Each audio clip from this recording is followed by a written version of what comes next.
What's up, guys? Welcome to Packers Total Access. My name is Clayton. You can check us out on Packernet.com. Find me on Twitter at Packers_access. We are live on YouTube, Rumble, X, here to talk some Packers, talk some NFL draft. I'm joined by Jacob up in Wisconsin and going to dive into a little bit of everything today, man. Hopefully everybody's having an awesome morning as I'm sure, getting ready for church. Don't be listening to this in the back of the church, okay? Pay attention if you are in the Lord's house this morning. But thanks to everybody who's joining us here. I know Joyce Martha said, grab your coffee and get ready to go, Jacob. All right, as a wise man once said up there in Chicago, a not so wise man, I think we would agree. Get ready to go. Had to do it.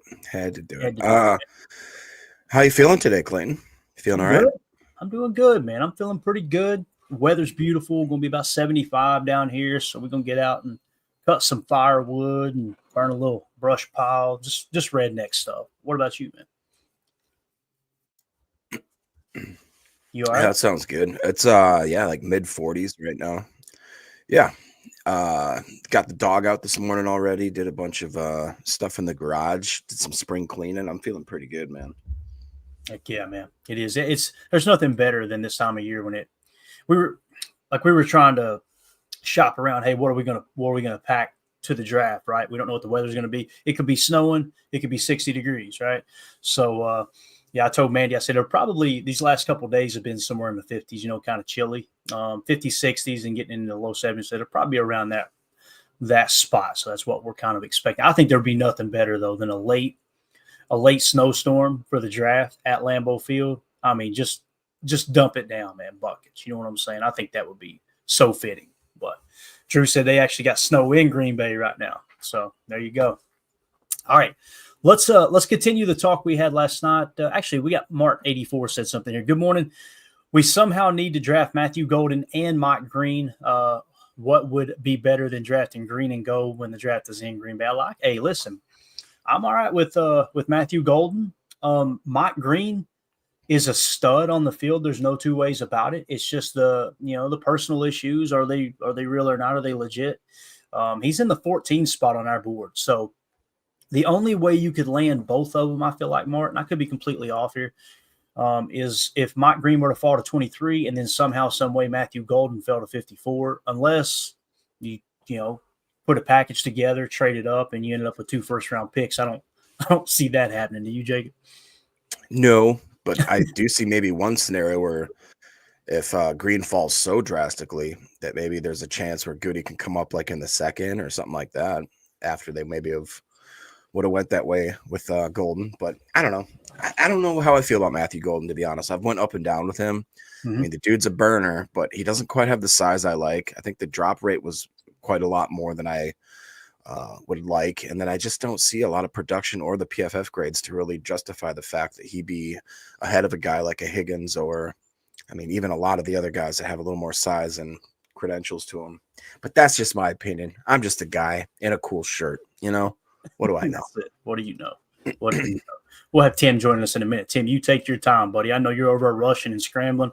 You're good, bro. He's combing his hair. He's combing his hair right now. All right, so since you bring it up, watch this. Watch how quick he appears here in a second. Now, let's talk about Jaden Higgins. All right, I put this little article together here over on. There he is. Yeah, look at that. You say Jaden Higgins. You ain't even got to say it 3 times. You say it once, and Tim pops up. I actually was downstairs the other night washing the dishes and told Mandy, I'm like, yeah, they got this big receiver named Jaden Higgins. Stood out the Senior Bowl. Tim poked his head around the corner and was like, hey. You talking about you got some Higgins over there? So got any of them Jaden Higgins over there? So obviously the little exercises we've been doing with the athletic threshold, we're starting to really narrow it down now. I started very vague with the searches and going, hey, look, who do you think would fit that threshold? Who could possibly fit that threshold? And there's a handful of names that come up just kind of to pique our interest. And I did say try to remove some of the bigger name players. So now we're getting down to, all right, focused on just the combine and just the pro days. Forget what you've heard about the 40. Forget all these things right now. You're going to probably see his 4.4 40 on this article because that was reported from a event. I think it was either a combine or a pro day, right?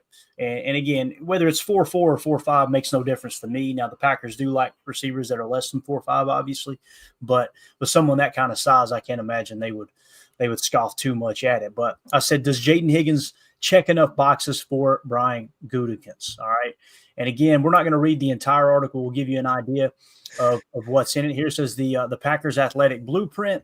Under Gutekunst since 2018, the Packers have favored wide receivers with specific physical traits. Height, 6 foot, often paired with length, right? Weight of 200 plus pounds.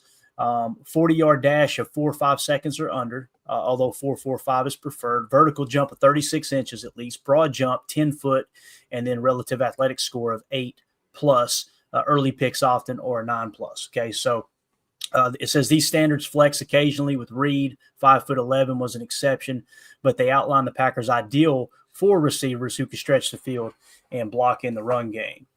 He can block, right? So here is Higgins. It says Higgins tested at the 2025 NFL Combine and posted strong numbers in key drills. Here's the official Combine data as of March 23rd, all right?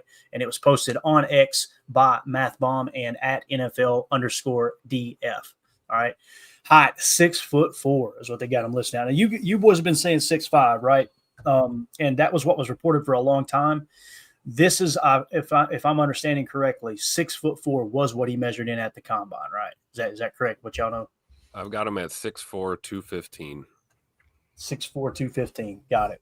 And here it's got him at 214. So he obviously we're splitting hairs there, right? It's fine. He's over 200 pounds. That's all that really matters. So 40-yard dash, they've got it as 4.47, as we mentioned last night. Some people have it as 4.53, 4.55, and 4.57.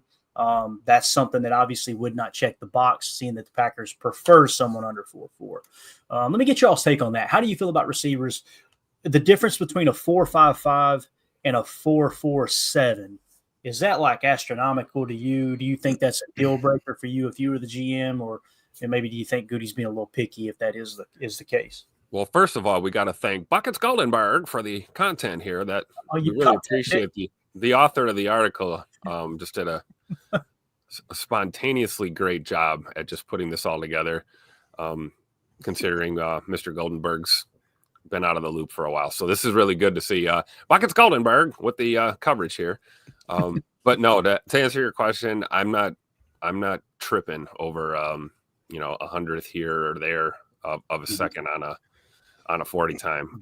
I think Jacob said this plenty of times, and I agree with him. There's a big difference with how you run in a straight line in your underwear when someone's standing there with a stopwatch versus how you run a route tree and, catch the football and turn up field and score a touchdown. Those are the things we're really looking for. So to me, I'm not focused on the intricacies of a 40 time. I don't know. What do you think, Jacob?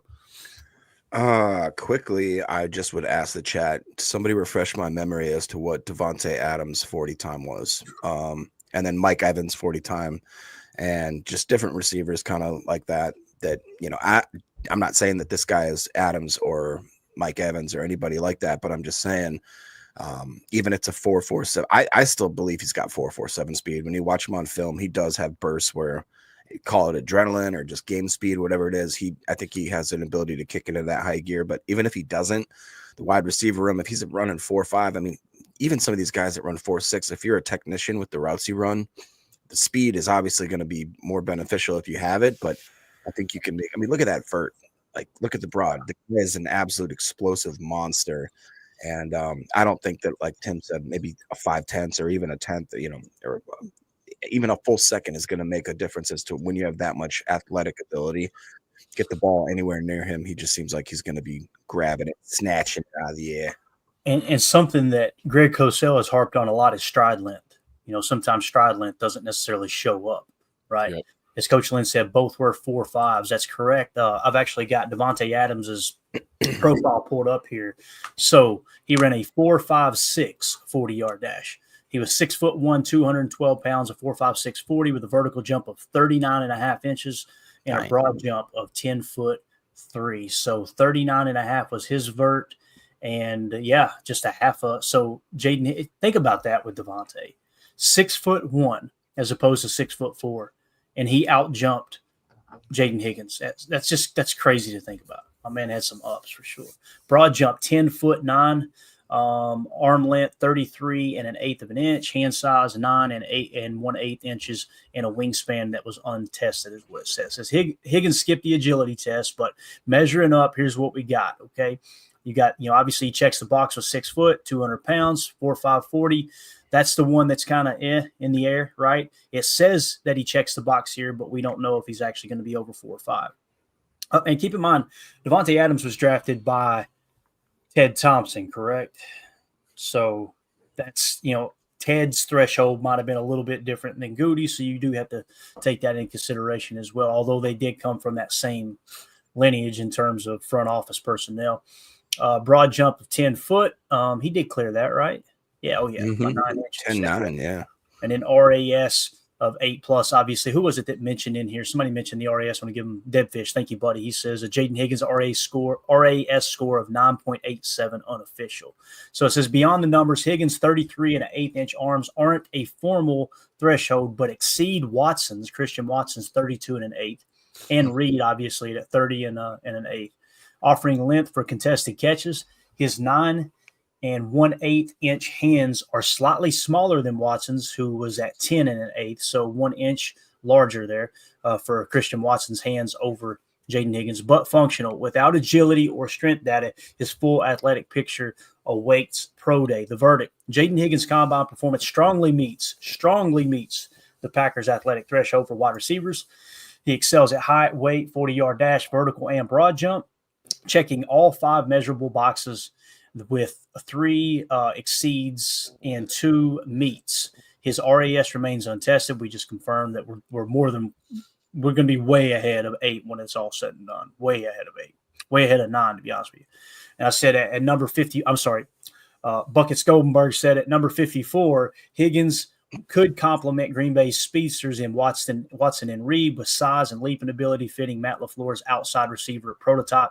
His 2024 stats: 87 catches, 1,183 yards receiving, and 9 touchdowns. Hint at production, but this is about athleticism, and he delivers. Until Pro Day completes his RAS, Higgins looks like a near perfect match for Gutekunst's standard, checking more than enough boxes. The question is, would Goody pull the trigger in the first round, or do you potentially see him doing what we mentioned last night and what Mike Hebring actually mentioned in our Patreon group on one of the comments about trading back in the first and making sure you get Higgins, and then you got a couple extra picks there possibly. So what do you think, boys?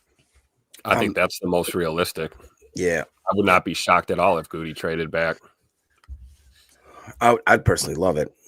Bargain buck right there, they call it. You just trade back a few spots, even if you got a few of those D tackles, maybe a couple edge, maybe a cornerback that you can still snag by moving back, and then acquire, I don't know, some sort of draft collateral, depending on how far you go back, and then take Higgins there. And then you got another stab probably because you got some maybe late round pick thrown in there. I mean, that to me just makes a lot of sense, and it kind of crosses off a lot of the boxes we need here. Yeah, no doubt about it. And again, we got Jaden Higgins in the 58 spot on our big board here at PTA. So, listen, if Goody took him at 23, I wouldn't be going, what are you doing? I'd be going, okay, Goody's got a first round grade on this cat, right? Yeah. That's to me, I get more excited about that rather than pretending like I know more than an NFL general manager and going, what was he thinking? Like he was probably thinking that the best guy around. My question is Mrs. Green going to be able to contain Tim if we hear in the upcoming days that Jaden Higgins is at Lambeau for a top 30 visit? That's what I need to know. So it'll be like a Tim-shaped hole in the wall. He'll just like the Kool-Aid man. Oh yeah. No, Mrs. G, she keeps me stable. She'll make sure that I don't destroy anything, in the house or anything. But yeah, man, I would be over the moon if that were the case. I really do. I have a feeling that he's going to be a Packer. It's not a prediction. Just a feeling. All right. Coach is wondering, I think it was maybe a typo, or he's asking both. He's asking, why would you like Higgins over McMillan, or would you like him over? Let's start with that question, Tim. Pick 23. You have to take a wide receiver, and the only two choices are Jaden Higgins and Tet McMillan. Who are you taking? Oh, you bet. It's tough, right? Like, I mean, because you I'm listen, going with my gut. I'm going to go with my gut. I know it sounds crazy. Drag me all you want. I would take Jaden Higgins. listen, there's nothing wrong with that. There's nothing wrong. They're both going to be all pros, but I would go with Jaden Higgins. You've watched tape. You've looked at the analytics just like we have. People like specific prospects. It is what it is. I'm more of a let's look at this whole huge global picture and try to remove my personal opinion. I would take Tet over Jaden, but again, if they're both on the board somehow, some way, and Goody were to just shock the world and take Jaden Higgins at the 23rd pick, I would be really excited going, Goody thinks Jaden Higgins is a better receiver than Tet McMillan. Wow. What, Jake? I'd be dancing around the flames on Packers Twitter, enjoying every minute of it. He'd be roasting s'mores. It would be a blaze for sure. Who would you take? Look, Chris, Chris said he'd take Teddy. Listen, this is a family program here, sir. What's your language? Jacob, who would you take, man? Oh man, it is tough. I'd probably have to go Tet, but I could talk myself out of it, especially if that 40 time I know I just got done talking about, but if it's more of like a guy that's 4.6 running that type of 40 versus a guy that's 6'4 running a 4.47, which I do believe he has that type of speed, that to me is a little bit of just where we're drafting and what we need specifically for this team. We need a guy that can take the top off and be kind of a bigger threat. I think I have to still go Tet, but I would be able to probably be talked into Higgins with very little. Got it. Hey, listen, it makes sense, man. For me, with the data I've got, I would definitely go Tet McMillan, but Jaden Higgins, again, at 23, if Tet's gone and Goody takes him at 23, I'd be like, all right, well, we got a stud. His receiving is tough.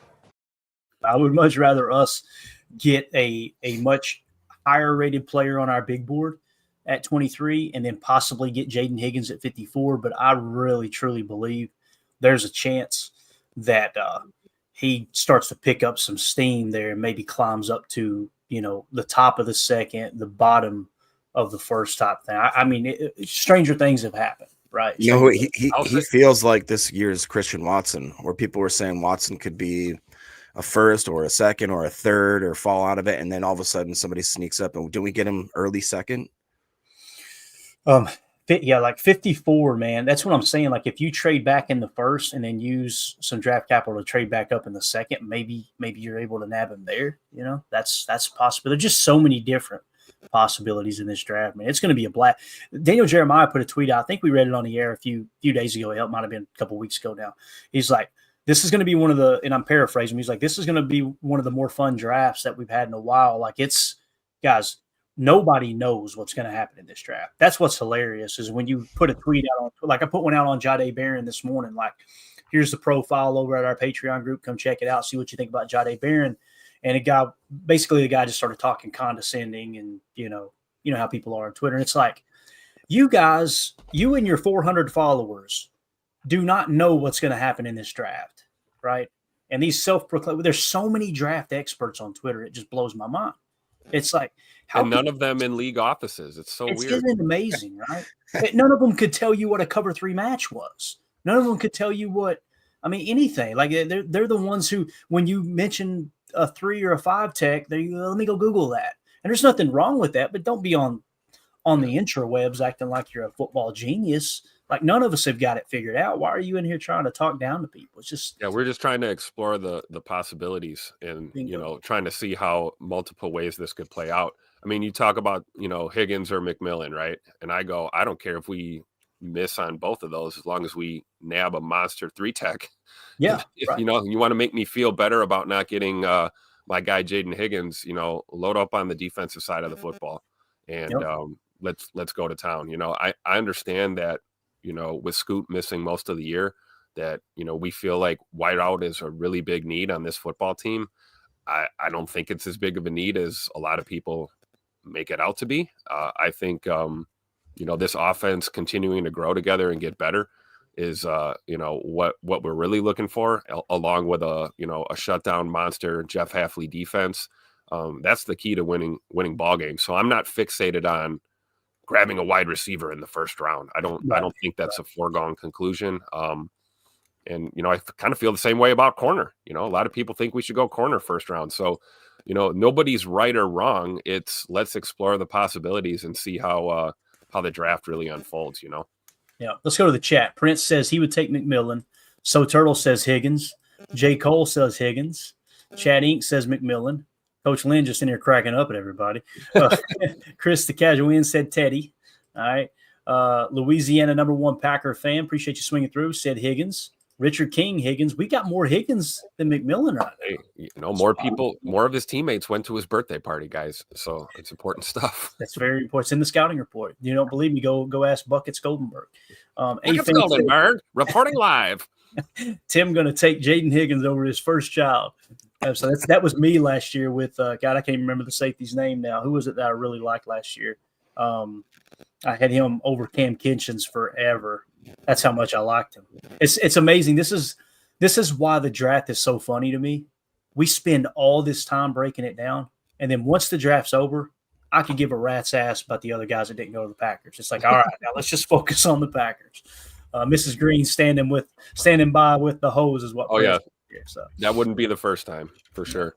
I know that's right. Let's see here. So Turtle says Higgins just seems more of the complete receiver. That's wild, man. That's wild. Mart 84 with a little bit different approach. We're going to do this profile later. I'm going to work on it today and get it up over on our Patreon group.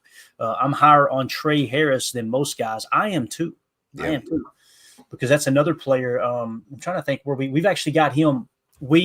I'm not putting Tim in this bucket. I'm not even putting Jacob in this bucket. This is just the PTA big board actually has Trey Harris higher than Jaden Higgins. We've got him in the 51 spot.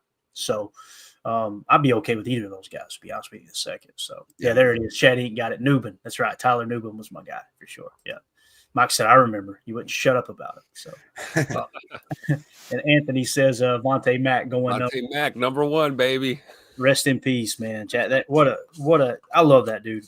What a heck of an act. What's his name again? Chadwick Boseman, yeah. Yeah. Everything I've seen him in, he was great. If you guys have not seen the Jackie Robinson movie 42, whoa, boy, it's so good.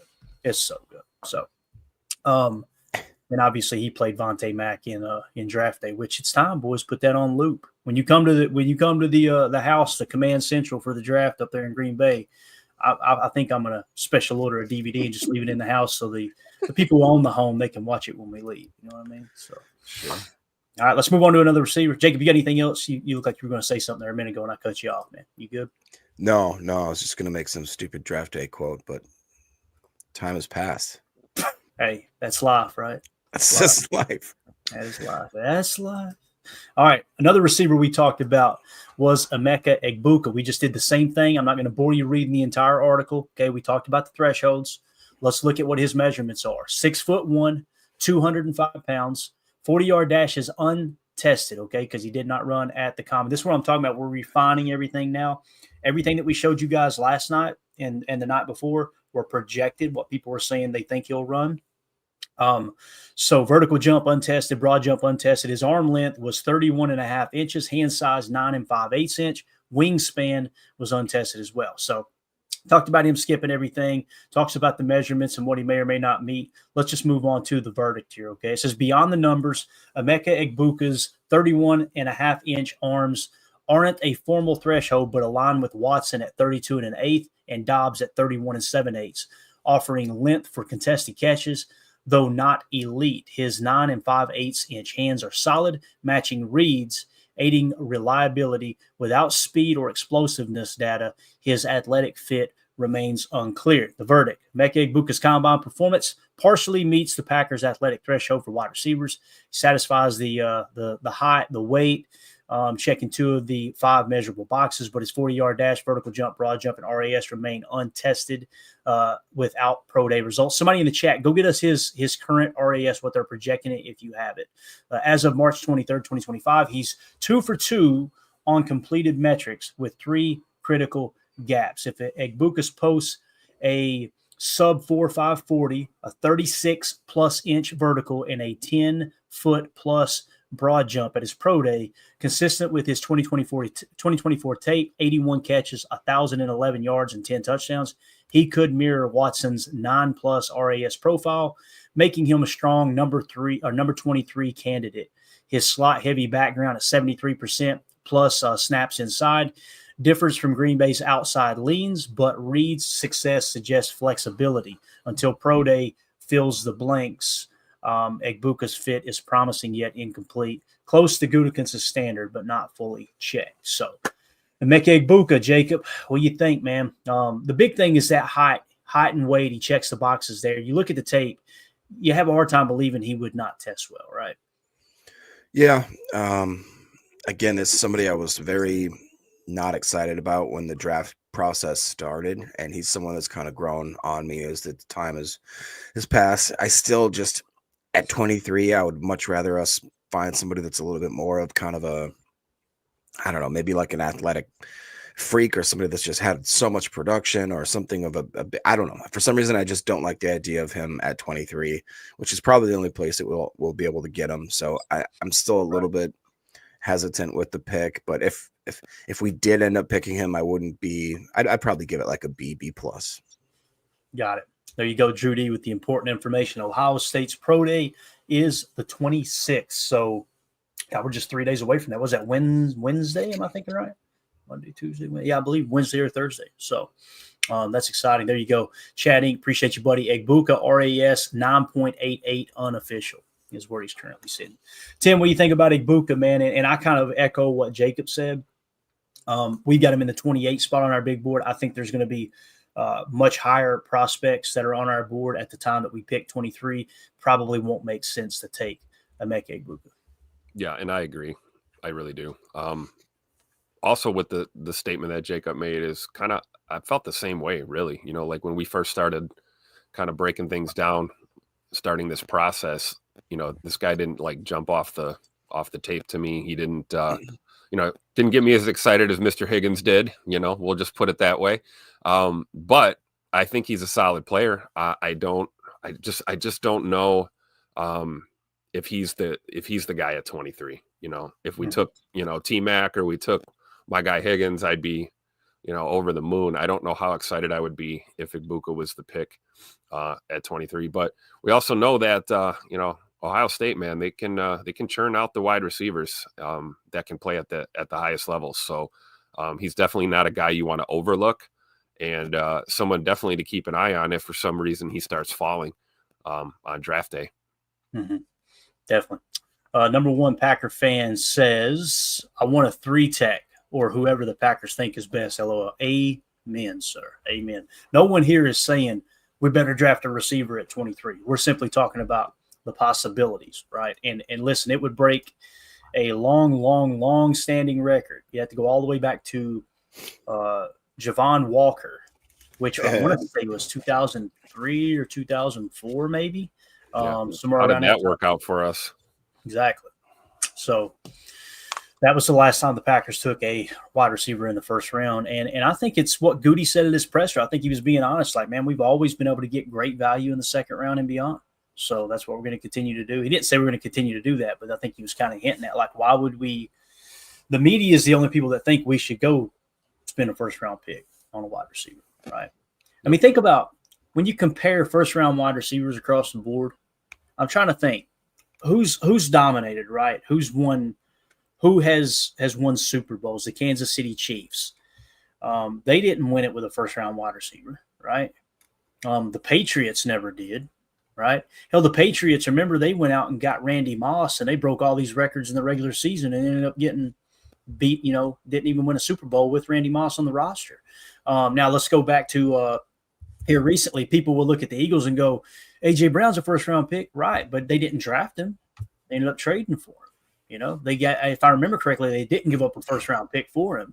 So they essentially traded maybe a second or a third, or maybe I'm sure it was a big package of picks for him. You guys correct me. They may have gave up a first-round pick in that package. I don't think they did. So it's just you gotta look at that and run it through the filter. You've also got to look at what we always talk about having the youngest team. That's awesome. It's fun being the underdog. It's fun being the youngest team in the league, still making the playoffs. But when was the last time a team that was the youngest team in the league won the Super Bowl? To the best of my knowledge, it's never happened. So I try to take all those things into consideration. You know what I'm saying?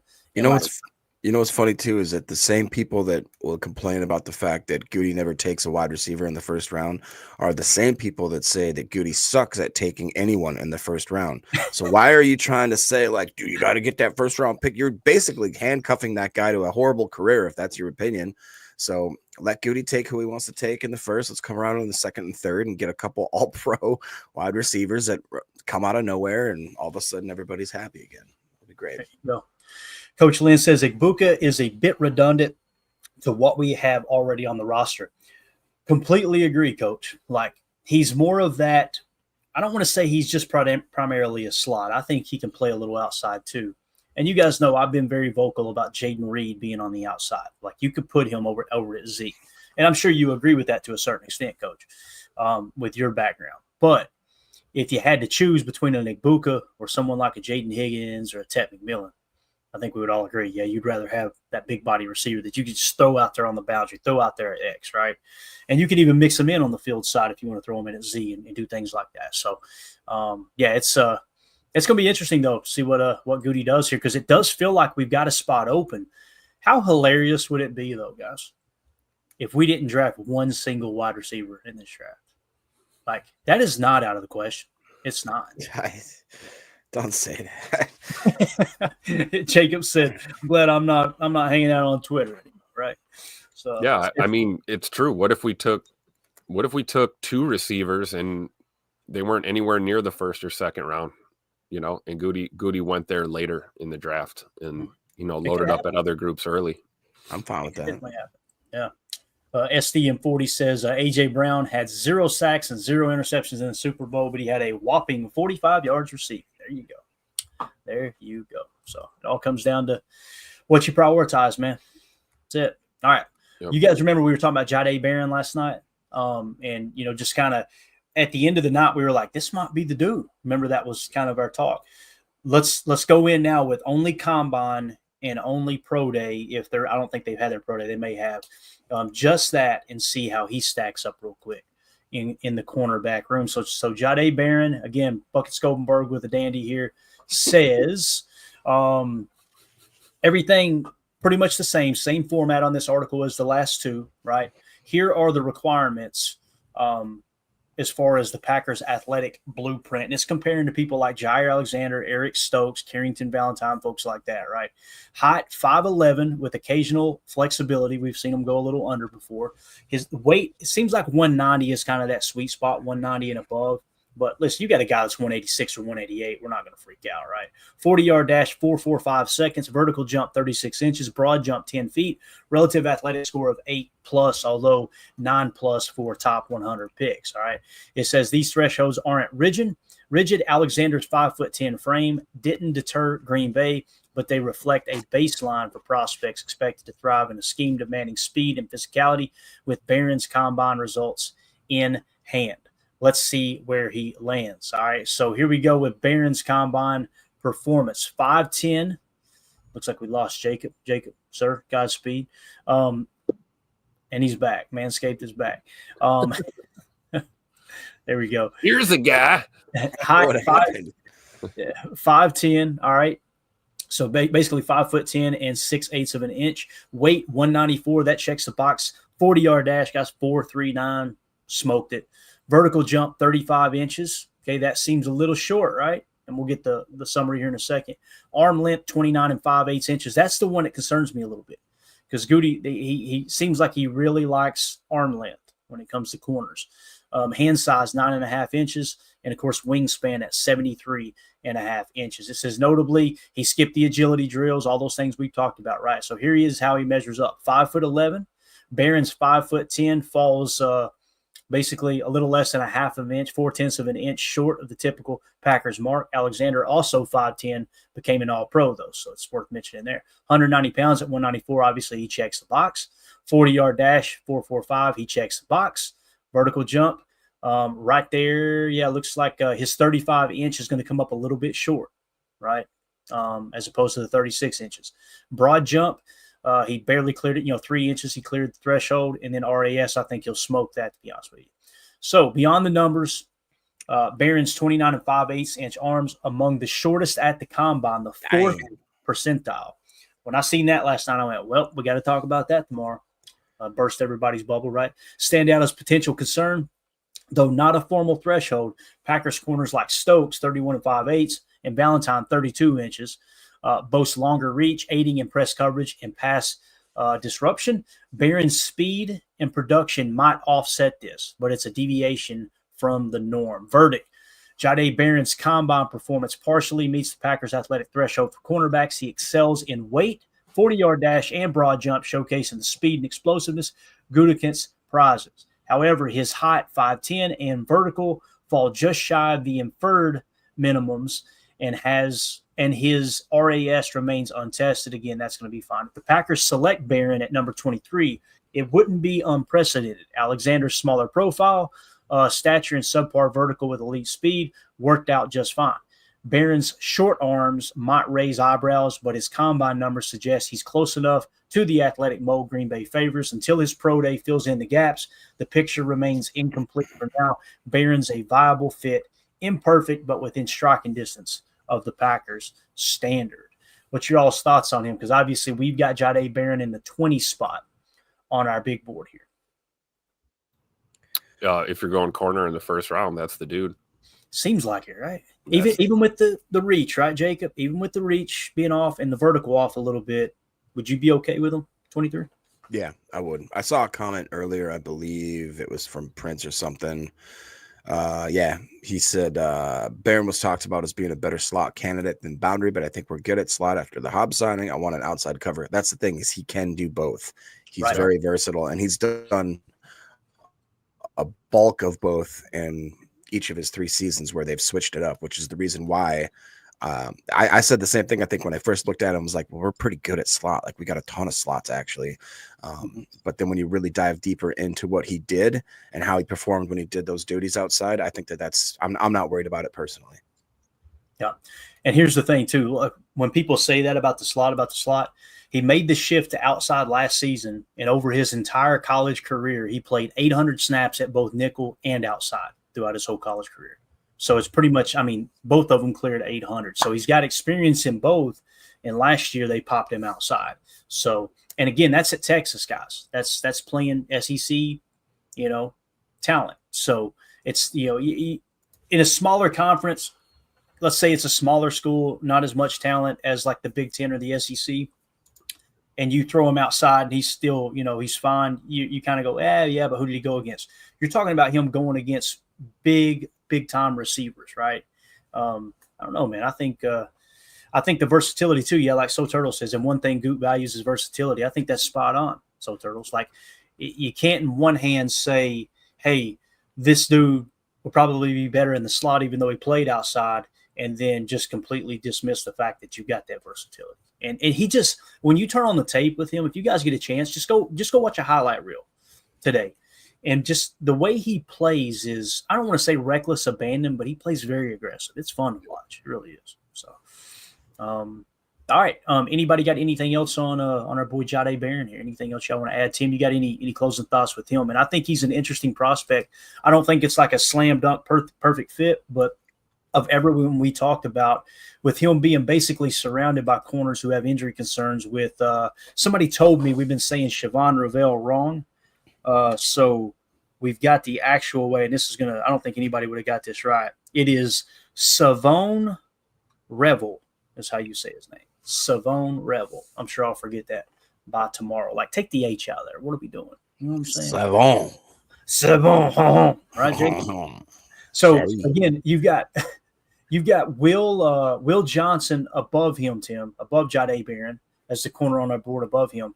Injury concerns the last 2 years. Yeah. And then right below him, you've got Savone Revel. Injury who was concerns. injured last year. So Yeah. it kind of feels like it's Jade Barron or no corner in the first round. Yeah, Jade is that dude. You talk about why am I so high on him? It's exactly what we talk about. It's the versatility factor, and it's the fact that he plays football aggressive. And we've talked about corners in the past few years. We've had issues with guys kind of, not being aggressive. And I would rather a guy, approach the game in that way than be tentative. One of the knocks we had with Quay, in the middle was it seems like he's tentative out there, and that he's kind of diagnosing and waiting rather than shooting and being aggressive.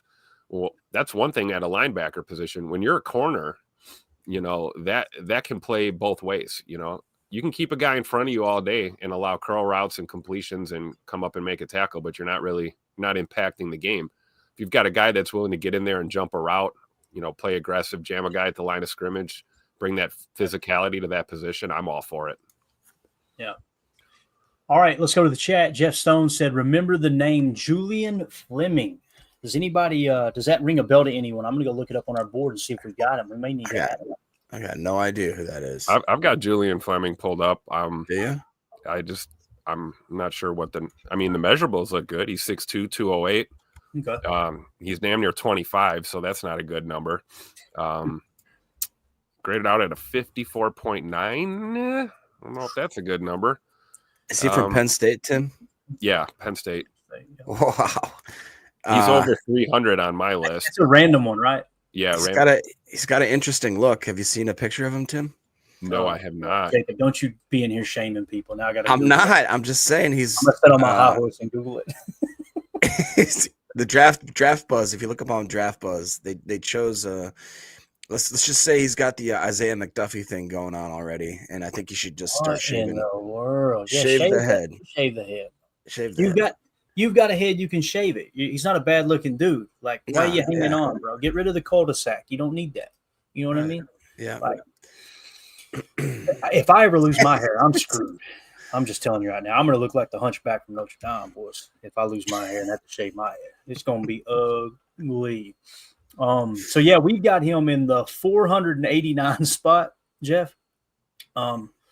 It's because of the hair. PFF, he was 409th at his position. Then he dropped to 676, and then he dropped all the way to 933. PFF Big Board had him at 245, and the Consensus Big Board had him at 637. We don't have much else on him, but I mean, maybe undrafted. But hey, watch this. Watch this dude get drafted in the fifth or sixth round and just be an absolute dog. That would be hilarious. So, what are y'all laughing about, Tim? What's your problem? I'm just looking at the.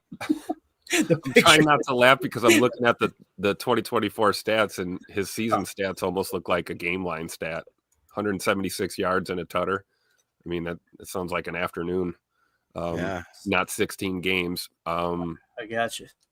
22 targets. I don't know.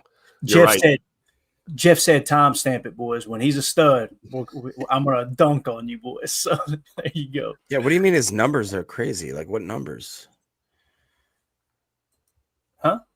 For Jeff, he said his numbers were crazy. I'm interested as to what. Maybe he's seen his bank account. I have no idea, man. Let's see here. Let's do this. Somebody asked this question. Read this question for me, and I'm going to try to sort by wide receiver and try to give an answer. Go ahead, Jake. Who's a deeper wide receiver that you like, fourth round or higher? I know personally.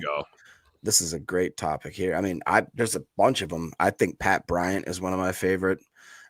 Probably say like a Torrey Horton if that pops up there.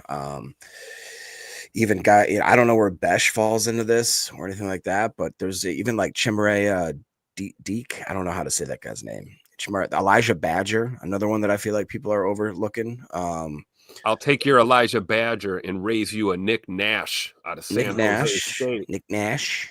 Let's just talk about who the Packers have met with. Jalen Noel is one. I don't know how far he'll fall. I don't know if he's like a fourth round or higher, but that's got the cheese emoji. All right. So he's a little later on the board. Isaiah Bond, the Packers met with as well. We've talked a little bit about Pat Bryant from time to time too, right? Like he had a pretty good 2024 according to PFF, if I remember correctly.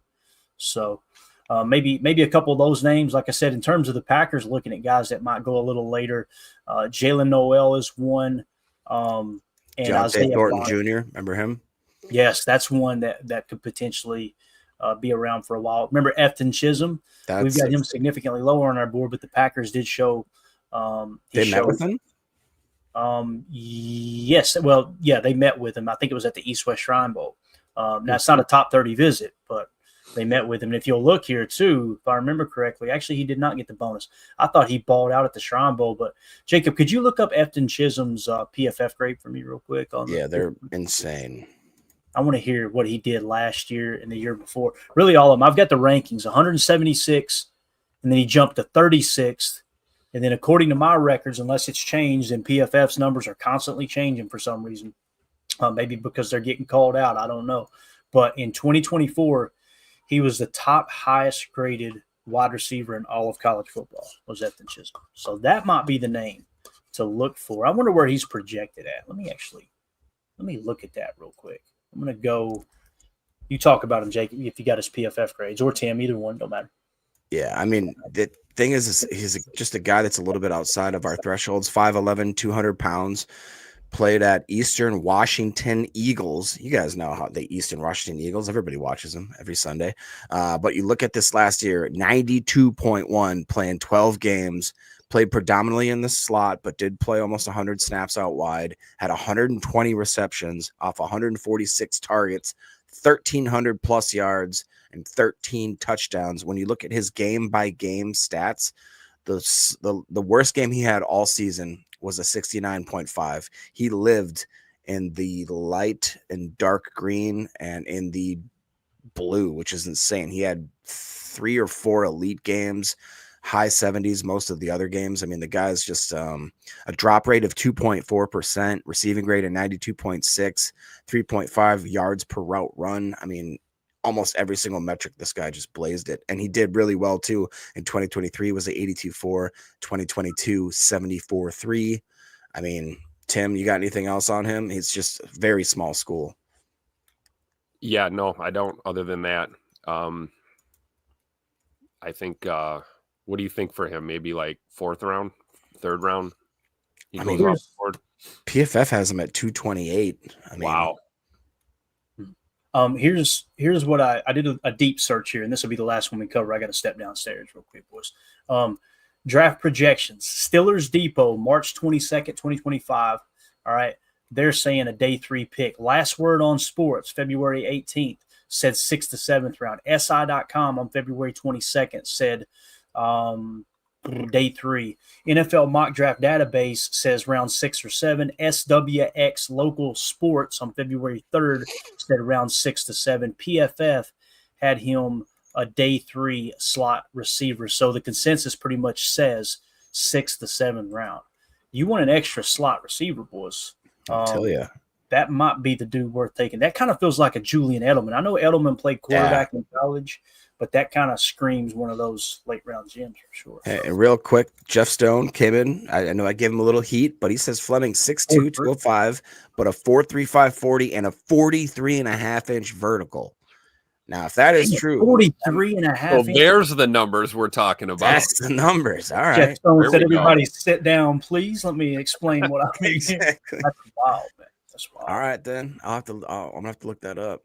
Yeah. All right, boys. Just want to sneak one more in there. Late round receiver guy, Ja'Cory Brooks, Louisville. Yeah. 6'3", 195. Wow, he did have a 43.5-inch vert and a 4.35 40. All right, you changed my mind. Thanks, Jeff. All right, we got a super chat here. Mike Witt, thank you so much, buddy. He says, I want Royals or Higgins as far as receivers in the draft. Royals is going to be a star, in my opinion. There's multiple people have mentioned Jalen Royals. Do you guys want to hang out with the chat for a minute while I step downstairs? Is that cool, or do you want to go ahead and wrap up? I'm good either way. I got to tell Mandy bye. She's getting ready to head out. I'm ready to go. What do you want to do, Jacob? Let's do it. Good. I'll let y'all have it. Y'all hang out with the chat for a minute. Boys, y'all chalk it up, and I'll be back in just a second. Sweet. We can hit Mike's super chat here if you want. Yeah, well, we just did basically, but I want to hit. He talks about Royals. What do you think about Royals? Because to him, he's somebody that's on that tweener list, right? Isn't he around 6? Isn't he about around the 6-footish or so? Let's see if I can find Jalen Royals. I believe so. I think he's over 6 feet. Oh boy. Another one that I've been listening to, or that I keep growing on, is the Isaac Tesla. It's not Tesla, it's Tesla. Didn't get a ton of playing time, but when he did in Arkansas this last year, he just looked impressive. 6'4", 217. Yeah. He looked fluid when he caught the ball. He kind of reminded me a lot of like a Jordy Nelson type, but yeah, they're listing Jalen Royals at 6 foot, 205, just turned 22. I mean, it's intriguing for sure. His last year at 2023, he was a 78.6, and he did crack over 1,000 yards and averaged over 15 yards, and he had 15 touchdowns that year. That's Injury though, right? Yeah, it looks like he's been a little bit injury prone. Kind of in 2022, only played 7 games, came back and played all 13 in 2023. But then again, last year in 2024, he was only playing 7 games again. That's a little bit concerning for sure. But I don't know. I'd be okay with that. I definitely think there's other guys that I think I'd rather have for sure. But I'd put Royals kind of up near the top of that second tier list, right? You know, like when you've got your basket of your favorites, and then you're kind of going to the mid tier to the bottom tier. I'd put Royals kind of at the top of that middle tier, you know? Yeah. And Coach Lynn says that he does hit the thresholds just probably about barely, but yeah, There was another one I wanted to ask you about. He's on my list here. Hold on, guys. I know this is expert podcasting right here. I know. We talked about. Go ahead. No, your coach was really quick talking about Kyle Williams. I thought we talked about him earlier. He's a 6 foot, 186 guy, graded out decently, but not super exciting. What were you going to say? Sorry. I wanted to talk about Rock Taylor. He's got Rock Taylor out of Memphis. Might be the best football name this year. Yeah, right. Yeah. Almost as good as Buckets Goldenberg. 74.4 grade last year. Just under 1,000-yard season. Let's see his measurables. Rock Taylor, 6'3", 215 pounds. So there's the threshold there for the size and the weight. I like him. The numbers look pretty good. 14 yards a reception. You know, like I said, almost had his second 1,000-yard season in a row. You know, he's not like a production monster or anything, but when you're talking about a guy that could be on the board, you know, 4, 5, 6, 7 round, you know, that's a name I think people should kind of have on the radar. You got anything on him? Yeah, I mean, I like the fact too in 2023, I mean, he's been durable. It looks like 2022 he played 11 games. I would probably guess that's not anything other than the fact that maybe he wasn't in the rotation, younger guy, you know. Then he played 13 games, then he played 13 games, predominantly out wide. I mean, almost the bulk of it, 90% of his snaps are out wide, which is kind of cool. Big body, like you said, 6'3". The drop rate's only 5.6%, contested catch rate of 60. Color me intrigued. I got another one if you want to be intrigued. Hey, before you move on from Rock Taylor, I've got size and everything. 6'1" and 7/8 is what he measured in at, 230 pounds. 40-yard dash was 4.52, 30.5-inch vert, 10'2" broad jump, arm length 32 1/4, 9-inch hands, untested wingspan, and it said his official RAS is an 8.55. Go ahead, sorry, Tim. Nice. I was going to tell you my most absolute exciting mid to late round prospect is Ricky White out of UNLV, the Running Rebels. Pull up his numbers. Tell me you're not colored impressed with him as well. 80.8 grade, coming off his second 1,000-yard season. 11 tutters, 13.2 yards per reception. Measuring in at 6'1", 190, kind of in the range there. This is a guy that I like a lot later in the draft. I don't know if you guys got anything on Ricky White. Yeah, what's even crazier is that his 2023 campaign was even better. He played 14 games, had a 90.5 grade. He played 100 snaps in the slot and 300 out wide, which is kind of cool. He had 1,487 yards, averaging 16.9 yards per reception, and had 8 tutters. That's a lot of production in 2 years right there, guys. That's pretty impressive. Receiving grade was an 82 flat, 2.93 yards per route run. 2 things that I don't like: he has a drop rate of 8.2%, which isn't terrible, but a little higher than I'd like. And then a contested catch rate of only 39.1%, which is a little below the 8 ball. But other than that, I mean, he seems like if you can scheme this guy open, Now here, let's look at this is the bottom line is what they say about Mr. Ricky White. He said White enjoyed tons of production over the past 2 seasons as primarily an outside receiver. However, his smaller stature, short area separation ability, and after the catch playmaking could mean his talents are best suited for a depth rotational slot role in the NFL. Yep. That's why I like him kind of, mid to late rounds. If the guy's on the board and we're looking for a receiver. Yeah. And he should probably have the V next to his name, but I think you're right though. The drop rate is something you got to kind of pay attention to. We as fans are pretty hard on our receivers when they have a drop. So if the guy's got issues coming out of college with it, I don't know. Yeah. And late in the draft, you might be willing to fudge the threshold. Obviously, a lot more freedom there than in the first round or early in the draft. Yep. But I did a quick search here, and it says, White's 2023, 2024 production, 176 catches, 2,524 yards, and 19 touchdowns in those 2 years. And special teams flair. He was the 2024 Mountain West Special Teams Player of the Year. Scream talent. But his combine numbers, especially the 4.6 140, clash with Gutekunst's athletic benchmarks. Watson and Reed, I think somebody earlier said Malik Heath ran a 4.640 though, so keep that in mind. But his combine numbers, blah, blah, blah. Watson and Reed, despite expectations, says he's a special teams ace with wide receiver 3 upside, but not Gutekunst's prototype. Doesn't mean they won't be interested. So special teams ace is interesting, right? Mountain West Special Team Player of the Year. So. And we got Ricky White in the 119 spot on our big board. The big thing that sticks out there in 2023, which I'm sure you covered, Tim. I mean, he has some production. There's no doubt about it, dude. Yeah. I mean, we're definitely higher on him than PFF. PFF's got him at 220. Yeah. So clearly we're seeing something here with him. Yeah, I want to bounce back to this super chat that we just brushed over. I know I mentioned it briefly. I had to run downstairs. Jalen Royals, right? Is that who it was that they were talking about? I think his name's Jalen. Yeah, yep. Jalen Royals. To answer your question here, Mike, a little more thoroughly, we're showing that he meets the athletic threshold. That's before we've done the narrowed down one. So a lot of these guys are going to drop off. He may meet it though. We've got him in the 75 spot and pretty consistent with PFF. He was 69th at the position, then 65th the last 2 years. PFF Big Board had him at 72. Consensus Big Board had him at 70. 33rd team had him 83rd. Dane Brugler had him as high as 58 on his initial list. And it looks like as it sits right now, he was showing a 9+ RAS. So Jalen Royals out of Utah State, obviously Jordan Love's alma mater. That could be the one for sure. So that kind of fits that second to third round mold for the Packers. Mike Witt with the super chat. Thank you so much, buddy. He says Tankathon has us drafting Barron in the first. Looky there, boys. Nick Scorton in the second, and interior offensive lineman Charles Grant in third. Don't know much about Scorton or Grant. So let's look at Nick Scorton. Y'all want to shift gears to edge here a little bit? Is that cool? Yes. All right. Don't sound so excited.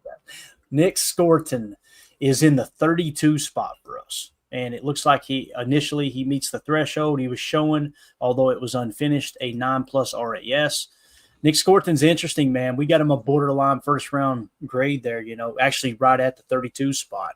So if we were to get Scorton in the second at 54, Tim, that's what we're talking about, this edge room, man. Like, there's talent all over the place in this draft. I think fans would probably be happier with Scorton over Shamar Stewart. Yeah, guarantee it. I guarantee it. That's a great point. Like you could take Shamar Stewart, who we've got in the top 15, but there's questions, right? We talked about the lack of production and all that.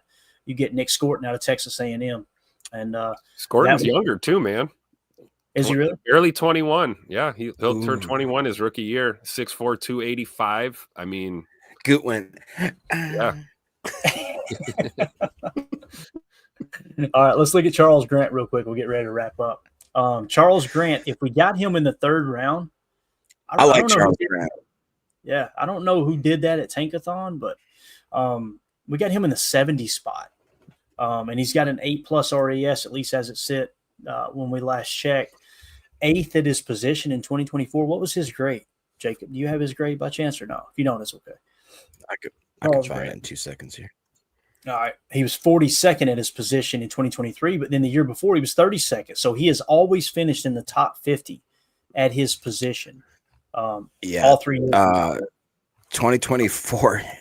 This last year he played 767 snaps. He had a 91.2 grade. PFF has him listed as the second overall tackle out of 643. The year before was a 76.4.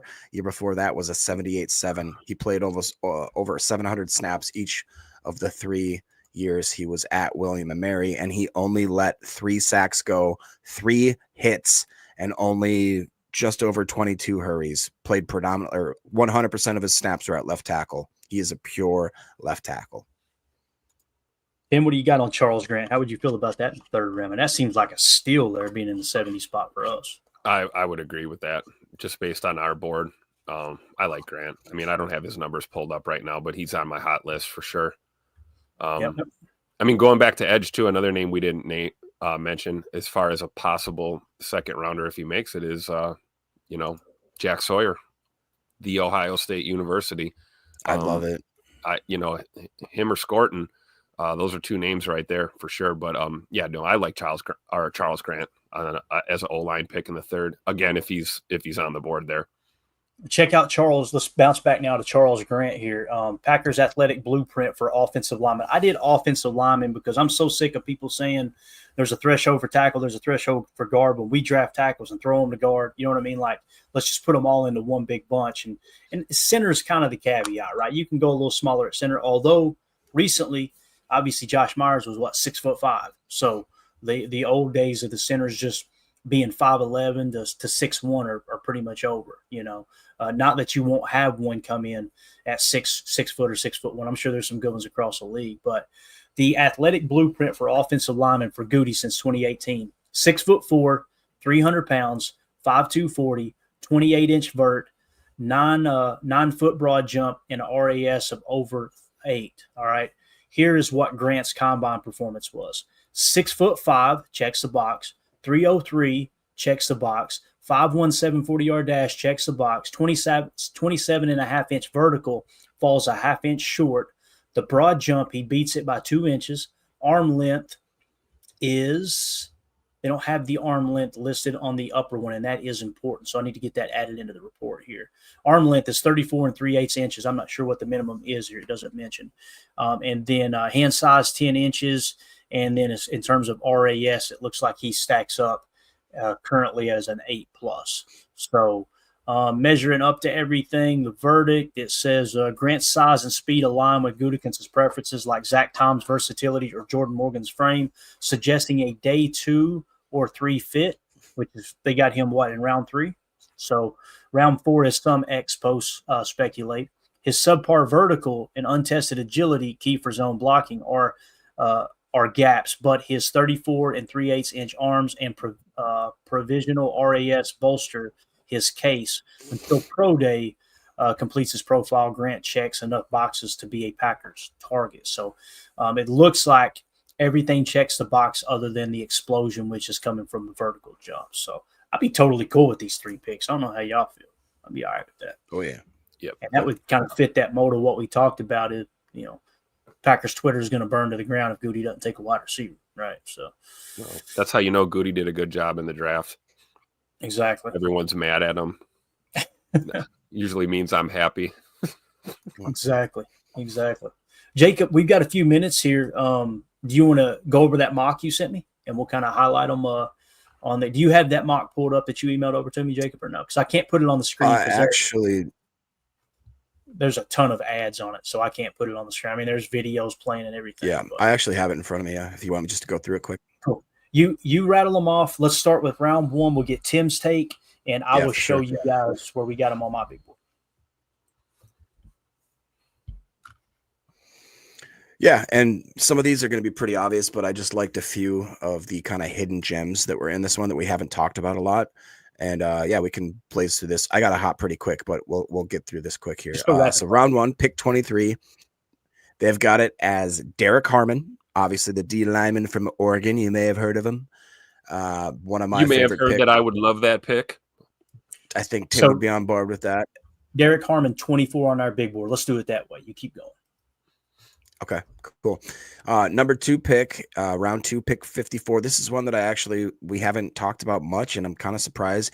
JT Tuamalo. the edge out of Ohio State, the opposite of what Tim was just talking about with Mr. Jack Sawyer. He graded out not as well as Jack Sawyer, but really comparable. I believe he's 1 year younger, had a lot of production. He had 144 tackles, 45 tackles for loss, and 23.5 sacks in 4 seasons there.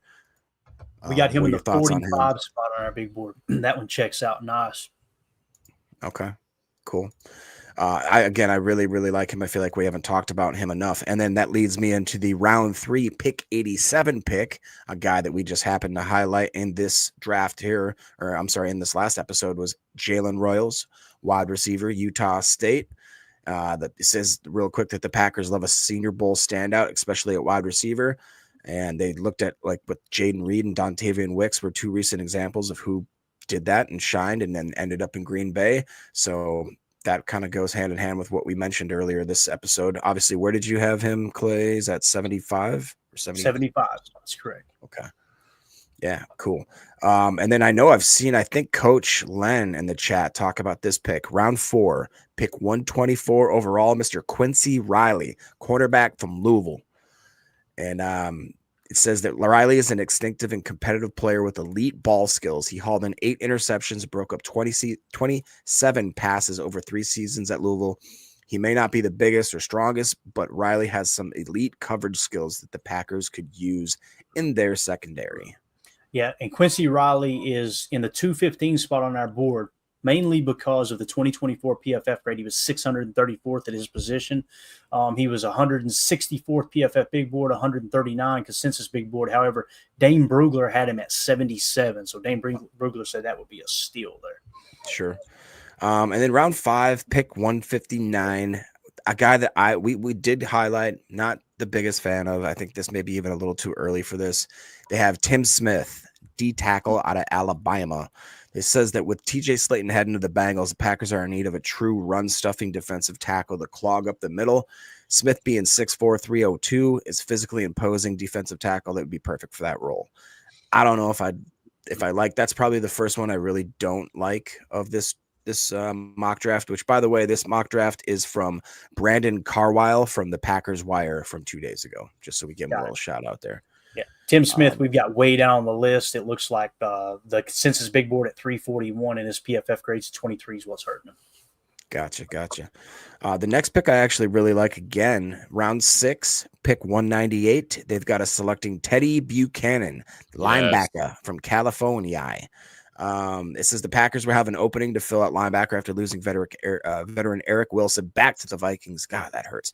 Buchanan is a gifted athlete with an elite 9.62 RAS, as well as a sure tackler who has posted a missed tackle rate of just 9.2% in 2024. At the very least, he'd be a very great candidate for special teams. Yep. Less than 20 missed tackles his entire collegiate career. Yeah. Wow. We got him in the 209 spot for us. The main thing that hurt him, consensus big board at the end of the year, but he was showing a 5-point RAS of 9+.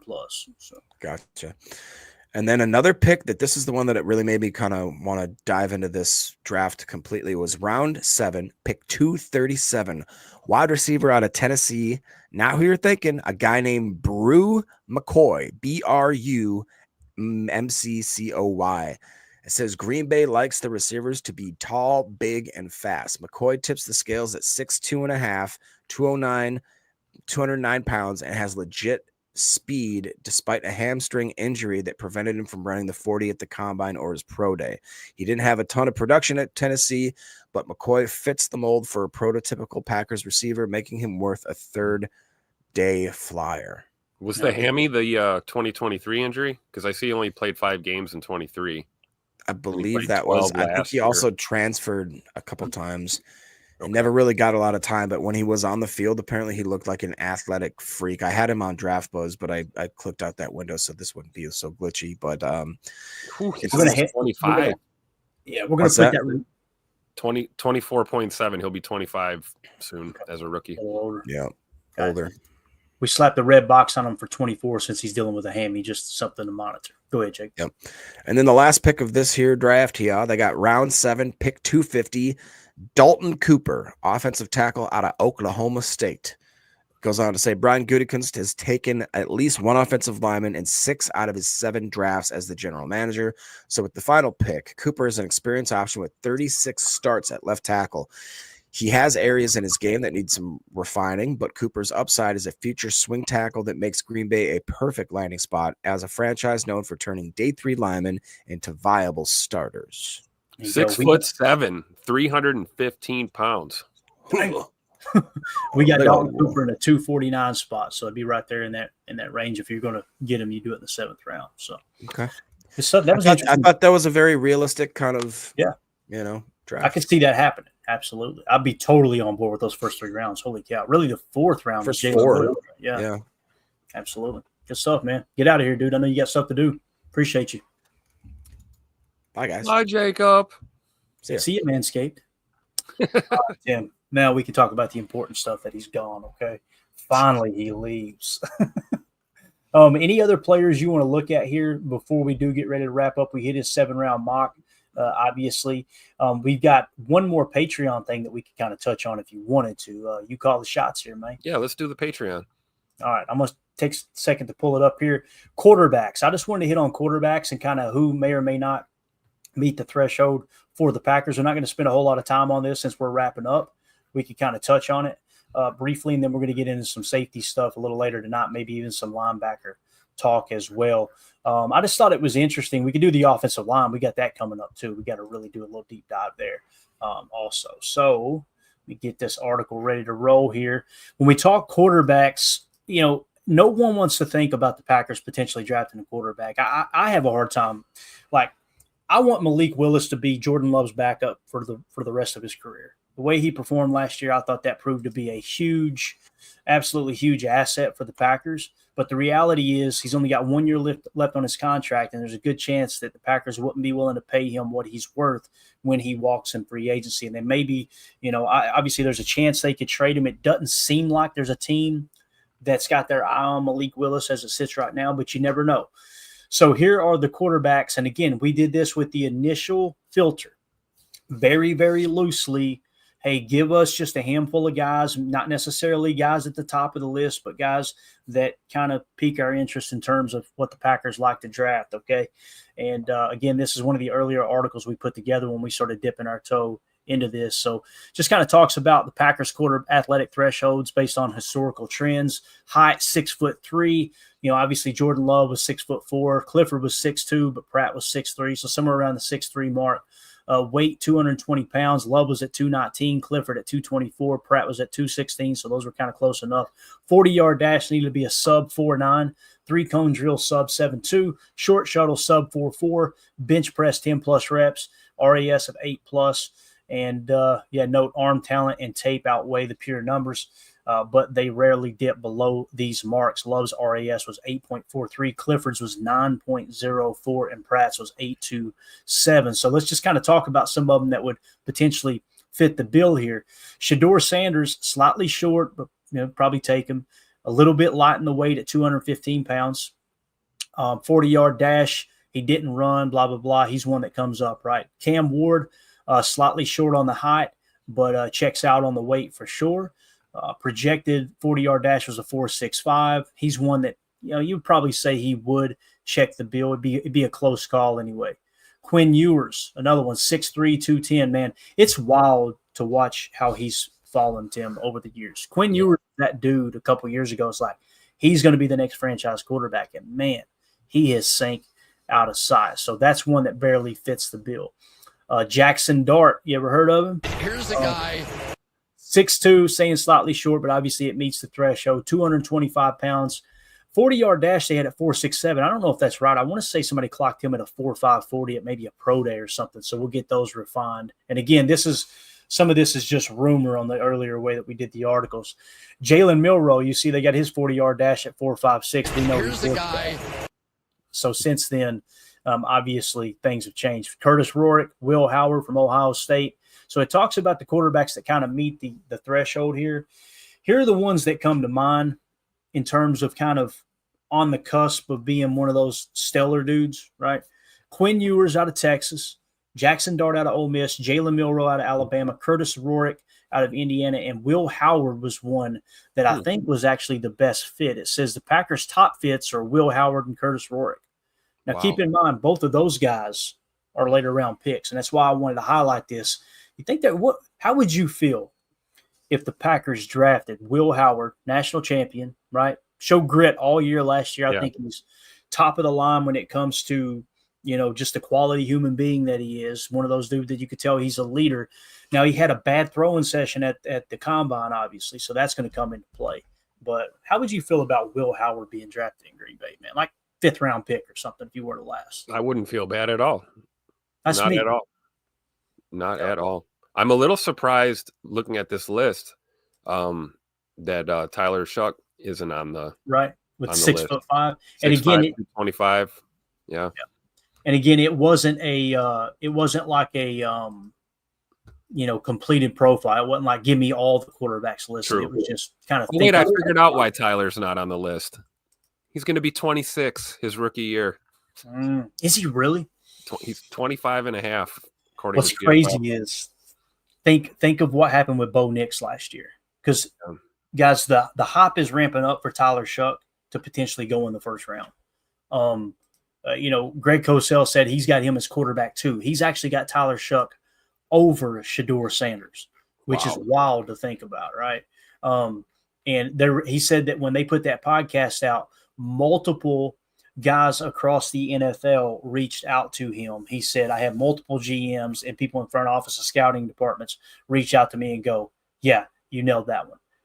When you stand next to him and watch him throw, big time arm, this dude's a pro quarterback. So when you look at our big board, however, here's the order in which we've got quarterbacks ranked on our board. Cam Ward, Shedeur Sanders, Jalen Milroe, Jackson Dart, Tyler Huff from Jacksonville State, Quinn Ewers, Dylan Gabriel, then Tyler Shuck. Wow. All right.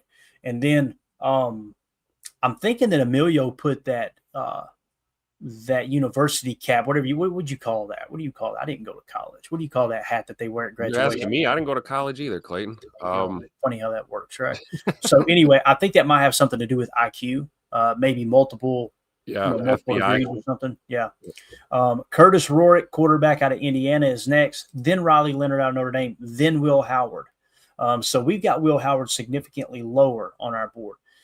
Then we got Garrett Green, Kyle McCord, Max Brosmer. Bryson Daly's still on the list. We need to take him out of Army there. He obviously is not going to be in the draft, it looks like.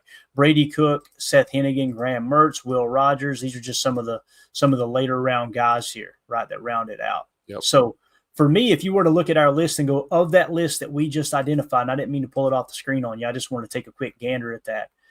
Quinn Ewers, Jackson Dart, Jalen Milroe, Curtis Rorick, and Will Howard. The one that sticks out to me is Jalen Milroe, man. Yeah. Like, how high would you be willing to take Jalen Milroe to be your backup quarterback for the next 4 years? And if for some reason, God forbid, in 2 years you go, Jordan's not the dude to get us there, you might potentially have a stud sitting behind him in Jalen Milroe. You know what I mean? Like that's a real conversation.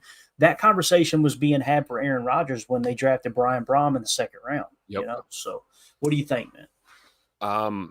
Going into the draft, I'm with you. I'm like 5th, 6th, 7th round, grab a guy. That's great.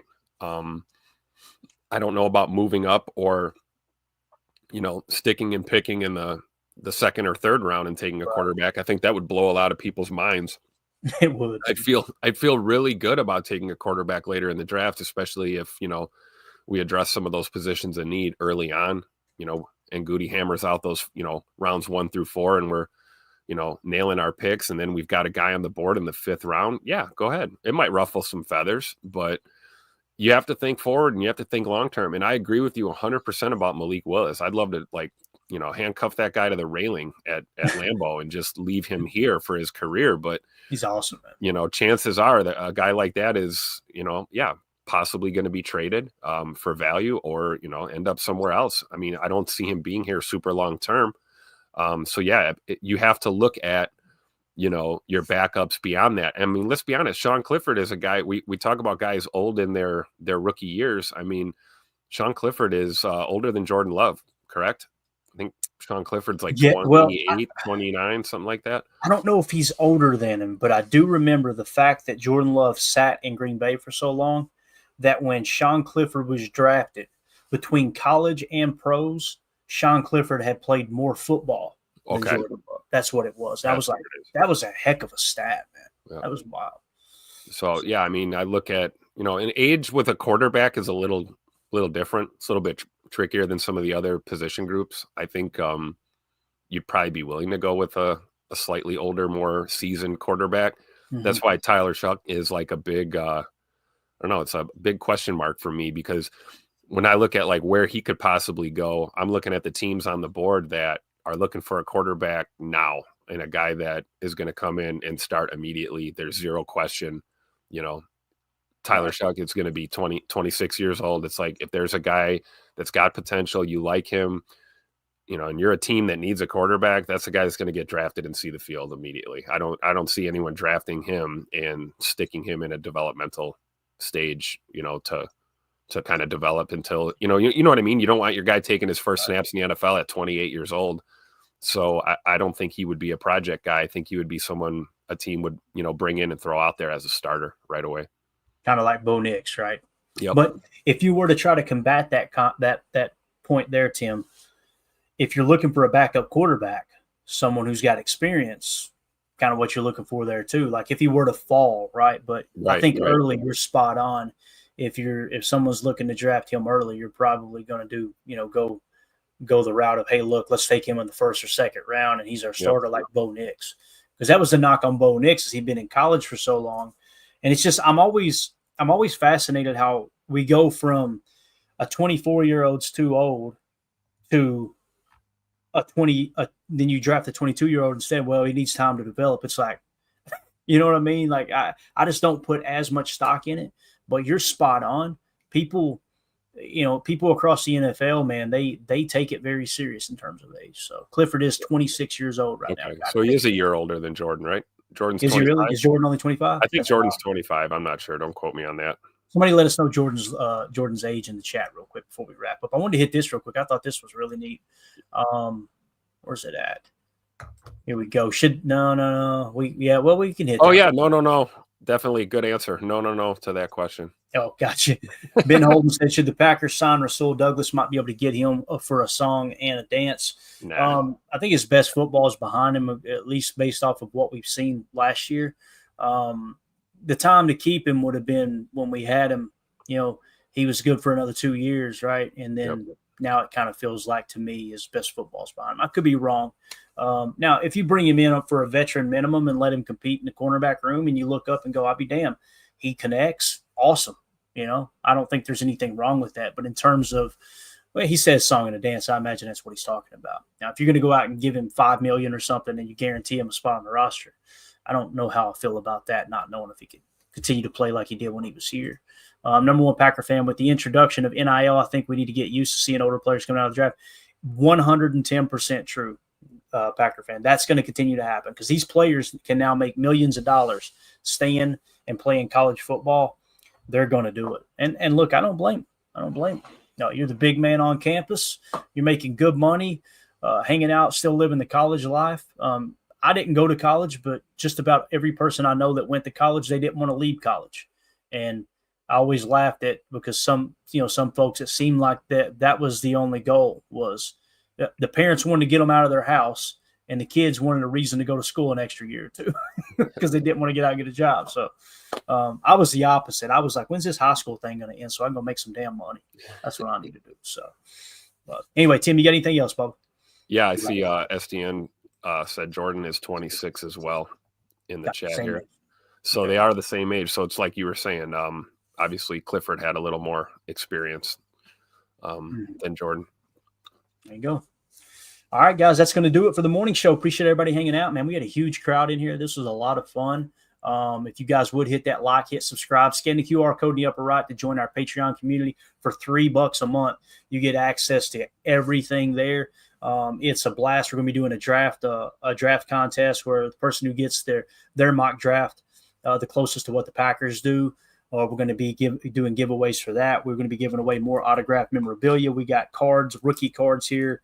that we're going to be giving away real soon. Actually, next Saturday is going to be another giveaway, and then we'll probably ramp it up. We'll probably do a giveaway every week until the draft. So if you're a member of one of those 3 tiers, even just the cheapest at $3, we'll put you on the wheel, spin it, and you could potentially win a prize there as well. It's just a lot of fun, another way to connect, and everything that we shared here in terms of the write-ups, the deep dives that we're doing using AI and other things for the draft, you can find it in that Patreon group as well. So Tim, appreciate your time, buddy. We'll see you tonight. Yes, sir. Thanks, Clay. See you later. Right. Everybody have a great day. Take care. And we go. We're out. Bye, guys.